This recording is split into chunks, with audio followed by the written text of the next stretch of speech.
Depuis les élections présidentielles, chaque fois que j'étais invité, on disait vous êtes mort. Vous avez perdu un tiers de vos sièges, tout de même. Est-ce qu'on est mort? Non. Qu'allez-vous faire dans les 5 prochaines années? Allez-vous sceller un serment d'amitié avec La République En Marche, la majorité présidentielle? Un accord de gouvernement dès demain matin? Bien sûr.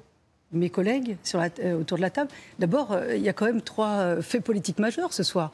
Un, c'est un échec cuisant pour ce gouvernement et le président de la République. C'est inédit sous la Ve République. Même François Mitterrand, je crois, en 88, n'arrive pas à ce stade. Donc c'est un échec cuisant.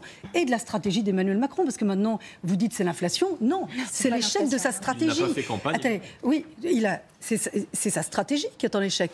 1, pour les présidentielles, on fait monter l'extrême droite. 2, pour les législatives, on fait monter l'extrême gauche. Et là maintenant, on dit oui, mais bon, peut-être, faut pas, vous disiez, il ne faut pas se cacher dans le petit doigt. Vous ne cachez pas non plus derrière nous, hein.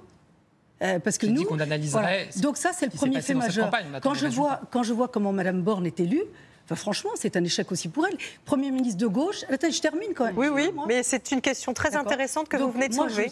Je pense qu'il doit en tirer les conséquences. Il devra changer de Premier ministre, puisqu'elle n'a pas réussi à convaincre ni la gauche ni la droite. C'est un échec. Deuxième fait politique majeur, vous l'avez dit, nous serons un bloc décisif. Quel que soit 50, 60, 70, 80, nous serons un bloc décisif dans cette Assemblée, puisque nous sommes un parti de la responsabilité, contrairement à d'autres. Et donc, avec le Sénat, nous serons décisifs dans ce quinquennat.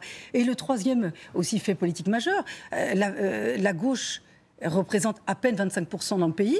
Elle risque, avec la NUPES, d'être quand même importante au sein de l'Assemblée nationale. Donc, nous allons avoir une distorsion dans le débat démocratique. Et cette NUPES va nous imposer des débats dont ne veulent pas les Français. La GPA, le désarmement de la police, l'ouverture des frontières. Je ne vous dis même pas ce qui se passe à l'école, où on parle de séparatisme et tout. Voilà les débats que la NUPES va nous imposer. C'est ça la France? C'est pas ça la France. Et puis l'autre, un événement majeur. Première fois que le Front National, parce que la NUPES, c'est très composite, c'est très disparate. Le Rassemblement National va être premier groupe d'opposition.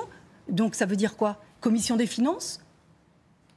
Commission des affaires étrangères, de défense. Si la NUPES reste ensemble, c'est la NUPES qui est premier groupe d'opposition. Pardonnez-moi. Certains veulent faire des sous-groupes. En tous les cas, le Rassemblement National... Rachida Dati pose 2 très bonnes questions. Pardonnez-moi. C'est un fait politique majeur. Non mais, Madame Coudray, vous avez l'impression que c'est... Ah non, je n'ai pas l'impression qu'il ne se passe rien ce soir. C'est un fait politique majeur, ce qui se passe. Enfin, le Rassemblement National... Et si c'est le premier groupe d'opposition, il y aura des conséquences importantes pour l'avenir du pays. Alors attendez, parce que vous avez posé beaucoup de questions. Première question à laquelle on a envie d'avoir une réponse, mais même si vous ne l'avez pas totalement, Gabriel Attal, est-ce que Elisabeth Borne, élue de justesse, peut rester avec une majorité relative Elisabeth Borne fragile? Élue. Elle a été élue députée. La question ne... Pas très confortablement élue. Avec 16 points de moins que son prédécesseur en 2017 pour la République. Merci, monsieur Jeanne. Voilà. Avec des ministres qui sont battus, d'ailleurs. Pardon, n'interrompez pas, monsieur... Non, mais quand même, le Premier ministre, c'est un peu le chef de la majorité. C'est lui qui fait un peu campagne, qui convainc. Non, mais vous êtes content, là? Je vous confirme, elle est élue. Bien sûr. Pardon, Gabriel Attal.